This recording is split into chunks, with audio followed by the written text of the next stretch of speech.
আসসালামু আলাইকুম ওয়া রাহমাতুল্লাহি ওয়া বারাকাতুহু। সুপ্রিয় দর্শক শ্রোতা, যে যেখান থেকে আজকে আমাদের ভিডিও দেখছেন প্রত্যেককে আন্তরিক মোবারকবাদ জানাচ্ছি। আজকে গুরুত্বপূর্ণ একটি বিষয় নিয়ে আপনাদের সামনে উপস্থিত হয়েছি। বর্তমান পরিস্থিতিতে বিএনপি যদি জমিয়তকে কোনো আসন ছাড় না দেয়, তাহলে অবাক হওয়ার কিছু আছে কিনা?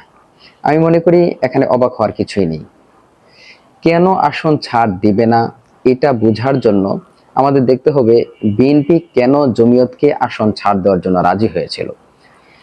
এখানে প্রধানত কয়েকটি কারণ রয়েছে। যে সকল কারণে জমিয়তকে বিএনপি আসন ছাড় দিতে চেয়েছিল, তার মধ্যে প্রধান কারণ হলো যে ইসলামী দলগুলো যেন ঐক্যবদ্ধ হতে না পারে।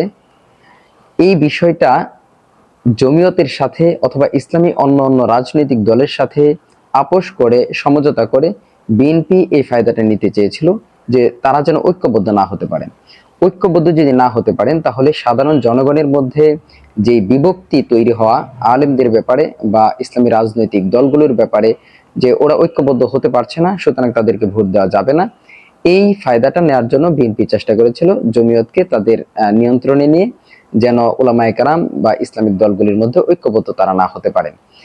এই জন্য বিএনপি চেয়েছিল যে তাদের ভোট সংখ্যাটা যদি অনৈক্য থাকে ইসলামিক দলগুলির মধ্যে, তাহলে তাদের ভোটের সংখ্যাটা বাড়বে, বেশি হবে।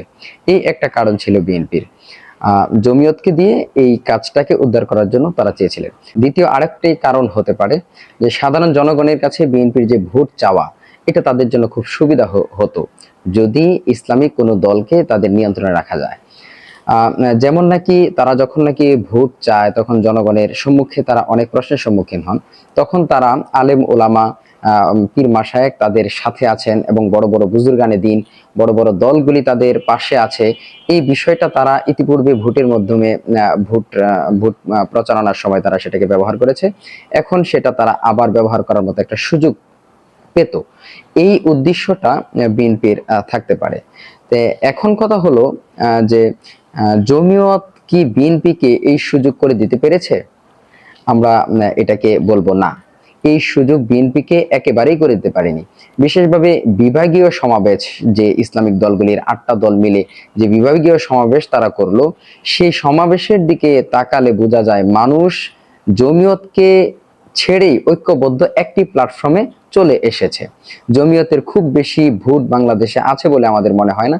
তারপরেও যতটুকু ভোট তাদের আছে, সেই ভোটগুলো এখন ৮টা দল, যেই দলগুলি ইসলামিক দল সহ এই ৮টা দলের মধ্যে বিভক্তি বা এই বন্টন হয়ে গেছে। তারাও মোটামুটি ভোটাররাও সিদ্ধান্ত নিয়েছে যে ৮ দলের সাথে চলে যাবে।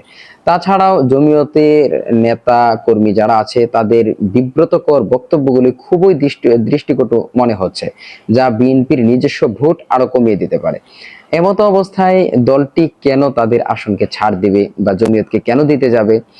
আমার মনে হয় বিএনপি জমিয়তকে আসন ছাড় দেওয়ার কথা নয়। তারপরেও আমরা অপেক্ষা করছি যে জমিয়তকে বিএনপি কিছু আসন ছাড় দেয় কিনা। যদিও সেভাবে এখন মনে হচ্ছে পরিস্থিতি এমনটাই যে ছাড় দেওয়ার কথা নয়। এখনো পর্যন্ত তাদের নাম আনুষ্ঠানিকভাবে ঘোষণাও করা হয়নি। সবকিছু মিলে মনে হচ্ছে না জমিয়তকে আসন ছাড় দেবে। তো এখন বিষয়টা হলো, জমিয়তকে যদি আসন ছাড় না দেয়, তাহলে ইসলামিক দলগুলি কি তাদেরকে গ্রহণ করবে কিনা, সেটাও ইনশাআল্লাহ সময় বলে দেবে। আমরা অপেক্ষা করছি যে ইসলামী দলগুলি কি তাদেরকে গ্রহণ করবে নাকি তাদেরকে ছেড়ে দেবে তাদের নিজ গতিতে চলার জন্য। আজকে এই পর্যন্তই। আসসালামু আলাইকুম ওয়া রাহমাতুল্লাহি ওয়া বারাকাতুহু।